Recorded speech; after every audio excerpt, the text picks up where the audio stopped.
We were together for 3 years. I loved her through her lowest moments, through her trauma, her depression, and her fear of abandonment.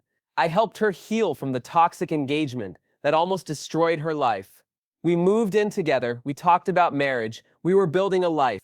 Then, out of nowhere, her ex-fiancé came back. And 2 weeks later, she was gone. Just a note on the fridge, I'm sorry, he still has a piece of me. I need to figure it out. She left me with all the memories, all the plans, all the pieces, and a question that won't stop haunting me. Was I just her rebound for 3 years? I met her on a rainy Thursday in March. That sounds poetic, but it's just the truth. It was one of those evenings where everything felt muted. Gray skies, soft drizzle, and the smell of wet pavement in the air. She came into the bookstore where I worked part-time, soaked, shivering, and wearing the kind of expression that says, I'm not here for the book. I just needed somewhere safe. I offered her a towel from the back room and a free coffee from the staff pot. She smiled, but it didn't reach her eyes. They were tired, like she hadn't slept in weeks. That was the beginning. Her name was Claire. And though I didn't know it then, I'd spend the next 3 years of my life loving her like she was the only thing that ever mattered. Back then, I didn't know about the broken engagement. I didn't know her ex had cheated on her with someone from his gym. I didn't know about the sleepless nights, the panic attacks, or the way she blamed herself for everything. I just saw someone hurting, and I wanted to be the one who helped her feel whole again. I met her on a rainy Thursday in March.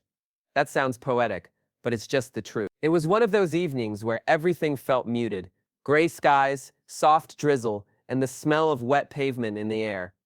She came into the bookstore where I worked part-time, soaked, shivering, and wearing the kind of expression that says, I'm not here for the book. I just needed somewhere safe. I offered her a towel from the back room and a free coffee from the staff pot. She smiled, but it didn't reach her eyes. They were tired, like she hadn't slept in weeks. That was the beginning. Her name was Claire. And though I didn't know it then, I'd spend the next 3 years of my life loving her like she was the only thing that ever mattered. Back then, I didn't know about the broken engagement. I didn't know her ex had cheated on her with someone from his gym. I didn't know about the sleepless nights, the panic attacks, or the way she blamed herself for everything. I just saw someone hurting, and I wanted to be the one who helped her feel whole again. Claire didn't say I love you for a long time. It took nearly 9 months longer than I'd expected, but I never pressured her. She was healing, and I knew if I rushed it, it wouldn't be real. When she finally said it, it was quiet and scared. I think I love you, she said one night in bed, curled against my chest. I didn't say it back immediately, not because I didn't feel it. I did. God, I did. But because I knew how much courage it took for her to say it at all. Instead, I kissed the top of her head and whispered, thank you for trusting me with that. She cried. And then I cried too. We were both broken in our own ways. I'd been cheated on once 2 years ago, but where I'd buried it, Claire wore her pain like second skin, and that made her braver than me, in a way. We weren't perfect. We fought sometimes. She had bad days where she shut down and couldn't talk. There were nights she woke up screaming from nightmares, but I never left. Not once. Because I didn't see her as a burden. I saw her as someone worth fighting for. About 1.5 years into our relationship, we moved in together, a small one-bedroom place on the edge of town. Nothing fancy, but it had charm. Hardwood floors, a leaky faucet we fixed together, and a kitchen just big enough for two. We made it home. She planted herbs in the windowsill. I strung fairy lights above the bed. On weekends we cooked together, danced to old records, and talked about the future. Marriage came up, eventually. Kids. Maybe. She said she wasn't sure she believed in marriage anymore. Not after what happened with Daniel, but that she could see a forever with me. That was enough. I didn't need a ring or vows. I just needed her. We were happy, or at least I thought we were. It was a small thing really, a missed dinner. Claire had promised she'd be home by 7. I made pasta, lit a candle, even put on a playlist she liked. But 7 came and went, then 8, then 9, no call, no text. I started to worry. She wasn't the type to just vanish. I called twice. Both went to voicemail. She finally came home around 10:30. Her eyes were red. She looked pale, unsteady. I ran into someone, she said. Who? She paused, then whispered. Daniel. The name hit like a cold wind through the room. He was at the coffee shop, said he just moved back to town. We only talked for a minute. I nodded. Tried to smile. Are you okay? She nodded too fast. Yeah. Yeah, it just surprised me. But something had I could feel it. She wasn't really looking at me anymore. And I had no idea what that meant. Not yet. But I was about to find out. In the days that followed, Claire seemed different. It wasn't anything obvious. She still kissed me goodbye in the morning, still said love you before bed. But there was a subtle shift, like she was present, but not really there. She was quieter. She'd zone out mid-conversation. Her smiles felt thinner. Her laughter came less often. I chalked it up to the emotional whiplash of seeing her act. That kind of thing rattles you. I figured. Maybe she just needed space. But then came the excuses. Late nights at work. Random errands that couldn't wait. A girls' night with a friend I'd never heard of before. Each one on its own was nothing. But together, they felt like a pattern. I didn't want to be the jealous boyfriend, the paranoid guy who questions every little thing, but something in my gut kept whispering, she's slipping away, and I didn't know how to stop it. A week later, I tried to reconnect. I made reservations at her favorite restaurant, the one where we had our first real date. I even wore the same shirt, cheesy, maybe, but I was desperate to bring back that spark. She showed up late, no apology, just a distant smile and a quiet, sorry traffic. I reached across the table and took her hand. Claire, are we okay? She blinked, pulled her hand away, looked down at her menu like it was the most fascinating thing in the world. I'm just tired, she said. Is it because of Daniel? She flinched. A tiny movement, but I saw it. I told you. It was nothing. Then why does it feel like I'm losing you? That's when she looked up, and I'll never forget her eyes. They were full of pain, but also guilt.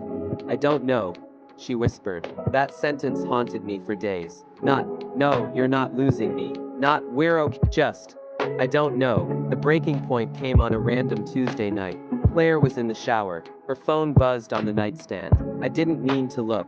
I swear I didn't. But the screen lit up and a name flashed across it. Daniel. My stomach turned. The message preview read, "Tonight was," and then it cut off. My hands started shaking. I didn't open it. I couldn't. That line alone was enough. When she came out of the shower, I tried to act normal, but my voice was shaky. My heart was pounding so hard I thought she could hear it. I asked her, quietly, "Are you talking to him again?" She froze. Then she lied. "No." I nodded, said nothing, and that was worse than yelling, worse than crying, because in that moment, I realized the woman I'd trusted with everything didn't trust me with the truth, and maybe never had.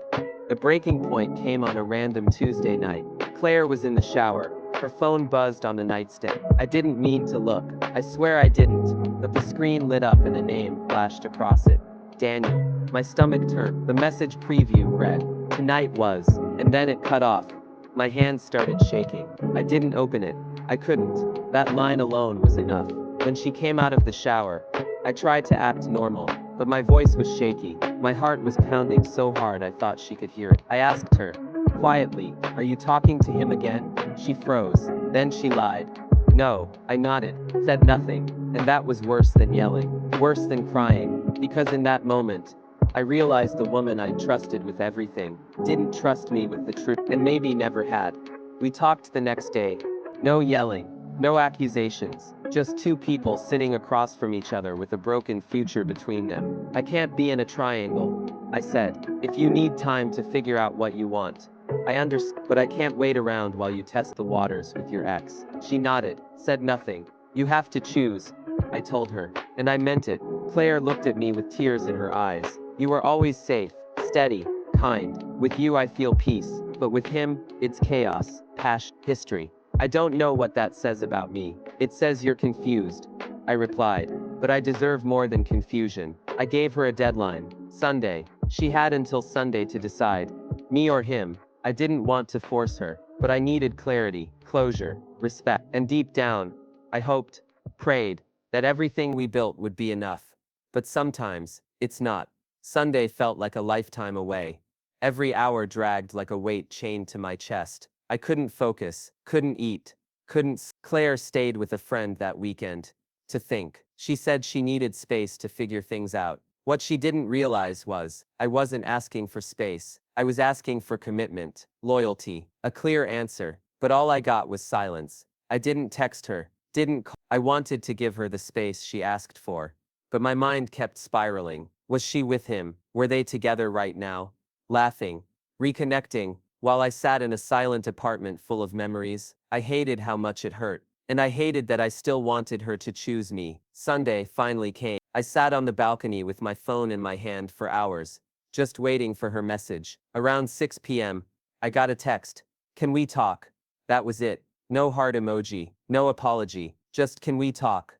I told her yes, and within the hour, she walked through the door. She looked tired, worn out, like she hadn't slept either. She sat on the couch, same place she gave me the first confession. I've made my decision, she said, and I swear, the world slowed down in that moment. I didn't speak, I just waited. I'm going back to him. I didn't cry, I didn't scream, I just stared at her, and nodded, because I already knew, deep down, I'd known since she paused before answering the first time. She hadn't been choosing between two people. She had already chosen. She just didn't know how to tell me. She packed a small bag that night. Most of her things were still in the apartment, but she said she'd come back later in the week to get the rest. I told her to leave the key on the table when she did. I didn't say goodbye. I couldn't. She hugged me before walking out the door, tight and long, like she was saying goodbye to a chapter of her life she actually cherished. I'll always love you, she whispered. But I didn't answer, because I didn't believe her. If you love someone, you fight for them. You don't run back to the person who broke you, just because they promise they're different now. She walked out, and I stood there in the doorway long after she left, staring into nothing. That was the last time I saw Claire. The hardest part wasn't losing her. It was living in the ghost of what we had. The coffee mugs she loved, the playlist we made together, the scent of her shampoo in the bathroom, the way the bed still felt like it had space for two. Every corner of that apartment echoed with memories. I tried to erase her, deleted pictures, unfollowed her on social media, threw out the blanket we bought together from that trip up north. But you can't delete 4 years of your life with a click. Grief doesn't work like that.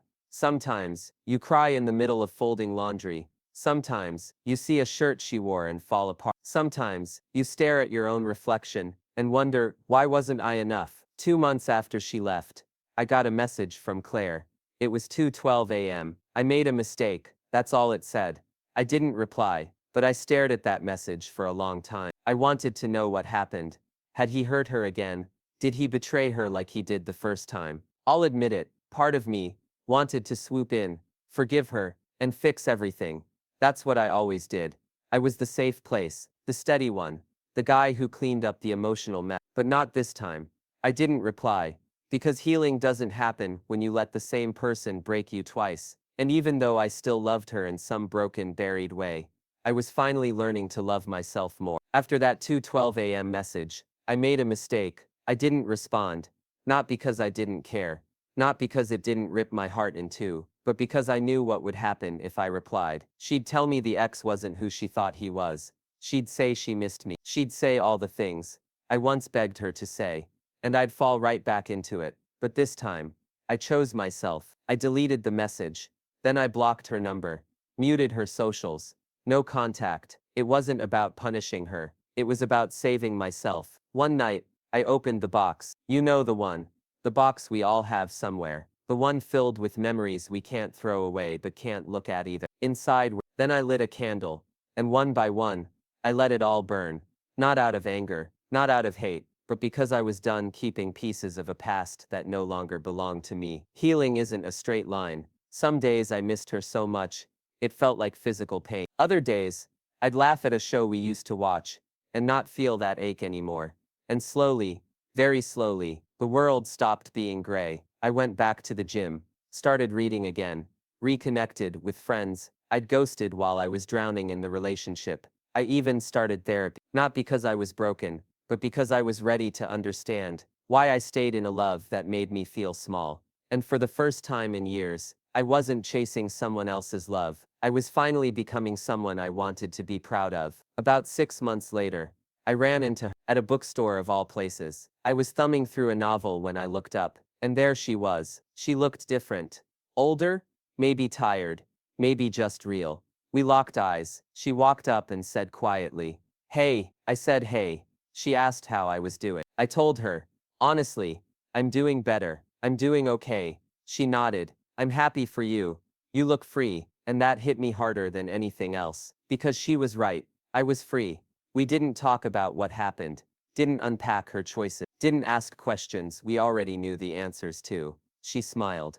I smiled. And then we walked away. If you've ever been left, if someone walked away from everything you built together, if you're wondering why you weren't chosen, or why someone made you feel replaceable, let me tell you something. You were not too much. You were not too hard to love. You were not unworthy of effort, time, or truth. Sometimes, people choose comfort over courage. Sometimes, they run back to their past because it's familiar, even if it hurt them. That doesn't mean you weren't enough. It means they weren't ready. I don't hate Clay. She taught me how deeply I could love, and how much more I deserved. So if you're in the middle of your heartbreak, if you're waking up wondering why it still hurts, give it time. One day, you'll wake up and the weight will be gone. One day, you'll smile, and it won't feel forced. And one day, you'll thank the person who left, because their goodbye made space for the right person to walk in. And this time, you'll be ready.